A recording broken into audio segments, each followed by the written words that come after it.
We welcome you back to Farrington Stadium. Home half of the second inning about to get started with Jessica Puck leading it off. Arizona State up 2-0 on New Mexico State. Cavan Malayter here with Jake Seymour. Glad you can be with us here on a gorgeous Friday afternoon from Farrington Stadium. 70 degrees, clear skies, beautiful day for some ball as Puck will step up to the plate for the first time this afternoon. Sunny day in Tempe at Club Farrington. You'll love to see it. Puck 0 for 2 last night against BYU. But she's having a rough go at the plate so far. First pitch misses inside for a ball. Just batting around 103 this season.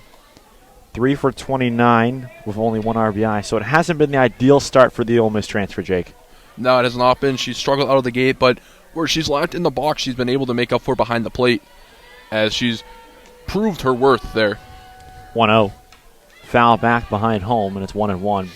And you have to think, though, that's part of the reason why she keeps getting these at-bats is that the fact that Tricia Ford values her defense. Yeah, like I said, she makes up for it behind the plate. And, in the Sun Devils lineup, and the pitches have been so strong that just having that strong catcher behind the plate and making a consistent effort to have her there helps out those pitchers.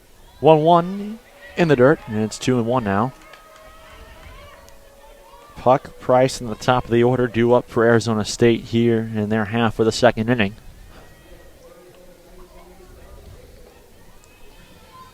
As De La Torre, after a shaky first inning, allowing 2 runs and 4 base runners, goes to work. 2-1 foul down the left field line, and it's 2-2 now. And she put up 2 in the first inning. They got 4 hits. They did strand 2 runners, though, so something to keep in mind as we progress this afternoon from Farrington.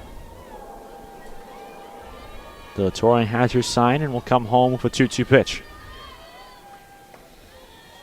Down low and inside, and it's full now. Kind of think here, entering a full count in the bottom half of the lineup, something that De La Torre does not want to do. She wants to go at these batters to make sure she can save those pitches in her arms for that top half of the lineup. Exactly, especially considering how dangerous the top half of this Arizona State lineup has been. Full count on the way from De La Torre. Popped up left side, and it's going to reach the seats here at Farrington, and it's still 3-2. Oh, a nice play made by a fan. One-handing a ball off the bounce, Jake. Pretty impressive, able just to palm it right there. As that ball will be retrieved by a SDA employee. And they'll send it back down. That's a nice play, though. We've seen some good plays from fans here during that Ball State, New Mexico State game earlier. Here comes the 3-2 again. That's in the dirt for ball 4, and Puck works a leadoff walk. Got to think, Ken, that could be a confidence boost for Puck as she's struggled out of the gate, batting just 103 on the season, and finding her way on base maybe could be someone that helps her find her rhythm. Her 6th walk of the season, and now Savannah Price will come to bat. The lefty will face the right-hander with a runner on first and no one out. Price is having a solid year, though, 250 at the plate. Only 5 games started, so this is her 6th start of the season. And she's been productive with her at-bats, just 3 for 12. First pitch. That one paints the corner for a strike. A good fastball from De La Torre. De La Torre gets that first pitch strike, which would be crucial to getting through this bottom half of the lineup and saving her arm. She fell behind 2-0 to Puck in the first at-bat of this inning. She's ahead here, though, and here comes the 0-1. Misses up and in. Snap throw back to first, and diving headfirst safely is Puck.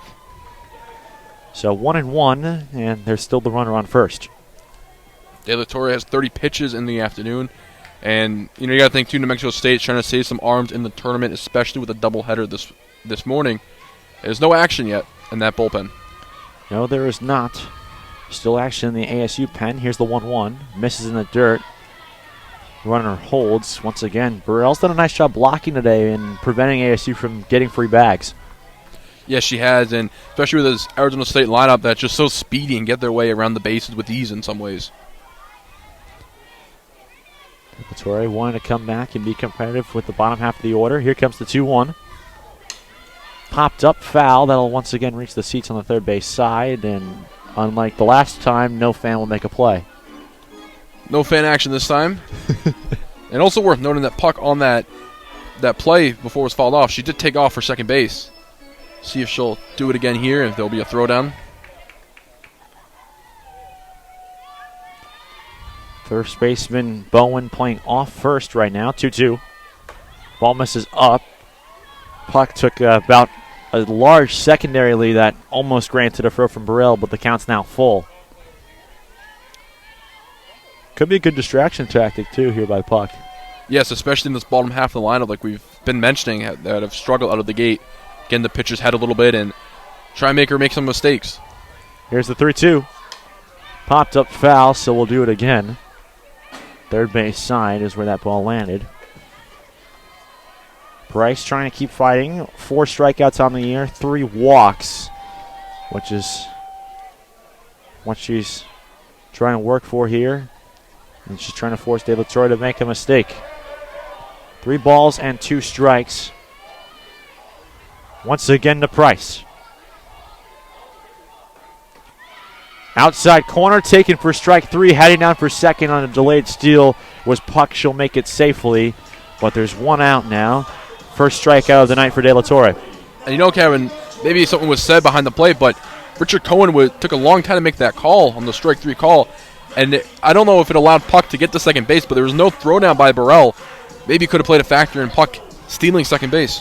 Yeah, because that was definitely a delayed strike 3 call, as Jake mentioned. And also Price hesitated before walking back to the box. First pitch to Torres is back up the middle, off the glove of Burden, rounding third and heading for home is Puck. She'll stand up safely. Furrow will go back to first, and Torres is there safely as well. So a hard-hit ground ball will provide ASU with their 3rd run of the game. It's 3-0 Sun Devils. Last time Torres doubled to the opposite side and playing towards that. And she says, nope, I'm going to get a little shallow ball right here, and gets an RBI in the game. Ruling is a single because of how hard that ball was hit. Tough play for Burden if she were able to make it. But just rattles off her glove. So RBI single for Torres. Her 10th RBI on the season. And it's 1 on, 1 out for Acuna. And she flies one in the air to deep right field. Backing and turning is Carly. And this ball's gone. A 2-run home run for Yanni Acuna. And her star weekend continues with a shot to right center field. It's 5-0 Arizona State. Joseph, thanks. You guys just talked about the transition game, and that's something that was a point of emphasis for Coach Todd Clapper during that timeout that he took. He talked about how to catch the ball on those fast breaks, specifically with Vana Bosca, and you saw from that 2 goals were scored by ASU, creating that 3-3 score that we have right now. Back to you guys. Welcome back inside Oceanside Ice Arena, Cavan Malayter. I'm here with Sam Murphy. Sam not playing tonight, but you've had an interesting experience today. You're watching upstairs here in the booth. Kind of tell us what your experience has been like so far watching as a fan. It's been really fun watching, actually. I've gotten to see a lot of things that I'm not able to see when I'm on the ice or on the bench, actually. I've been taking some notes for the girls, and in between periods I'm going in the room and kind of giving them my coaching points. One main thing we got to keep up right now is we got to keep the energy rolling. It's up 4-0. There's still 20 minutes of hockey left, so there's a lot of time for Utah to make a comeback. And so what's the key to being a supportive teammate? I'm sure you're disappointed you're not playing in these playoffs right now. So how do you get motivated yourself, and how do you keep your teammates motivated? At the start of the game, I go in the dressing room and I do the starting lineup for the girls. That's something that they've really liked me to do for these past couple of games that I've been out. It's kind of gotten them ready for the first period. Then between every period, I give them high fives. I go in the room, I give them a pep talk, and tell them I'm proud of them and tell them what they can do better. All right, Sam, thank you so much for your time. We'll step aside for a moment. We'll come back with the 3rd period. ASU up 4-0 on Utah. We'll be right back. Gilton will have it. Right wing now. Picks up her dribble and lobs it over now to Daisha Young. The Young left wing. Hands it off to Neepkins. Neepkins driving the lane. Her pass inside got blocked. Kicks out 5 on the shot clock. Gilton takes about a 30-footer and is pure on that shot. Didn't look like the best look, but it goes down anyways. 26-18 with 6:40 to go. Gilton points right over at Kennedy McQueen on the bench and smiles, saying she didn't think that one was going in. Meanwhile now, Belibi at the free throw line, hands it off now. Lexi Hull kicks it out. Left wing now. Down low now. Left block. Belibi fakes left, goes right. Almost lost it, got it back, resets and shoots and doesn't score. Rebound for Kelsey Reeves of Utah.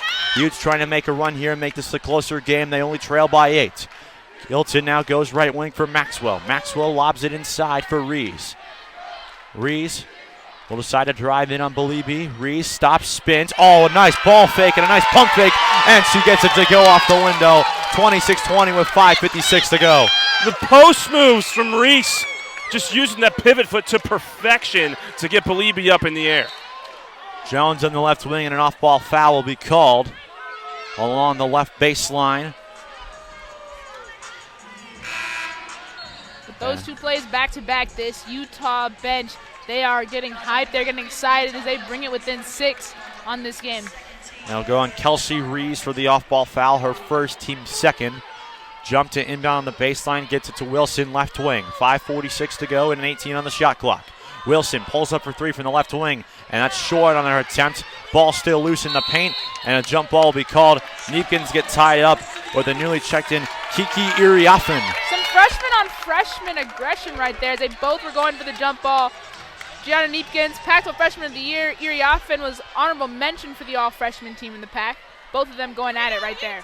And one thing that I love to see from Utah is they're becoming more aggressive on the defensive board. Stanford came out and immediately was crashing offensive glass with 3 or more players. Utah's picked up on it and are starting to be more aggressive on the glass as well. They have 9 rebounds on the offensive side of things, as you mentioned, Walker, as here's Gilton at the top of the key.